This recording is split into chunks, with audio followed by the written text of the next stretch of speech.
How to change language on Netflix. If you're watching Netflix in a different language or just want to switch things up, you're in the right place. In today's video, I'm going to show you how to change the language settings on Netflix, whether it's for audio, subtitles, or the entire interface. Let's dive right in.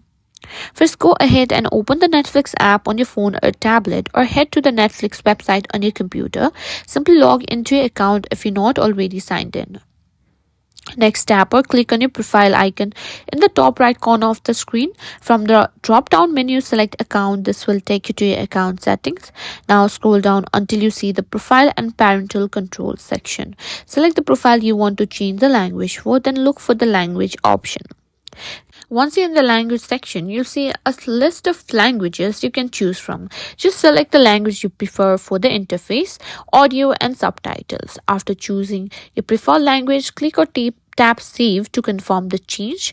And that's it. Your Netflix language settings are now changed. You can watch your content with your new language preferences whenever you like.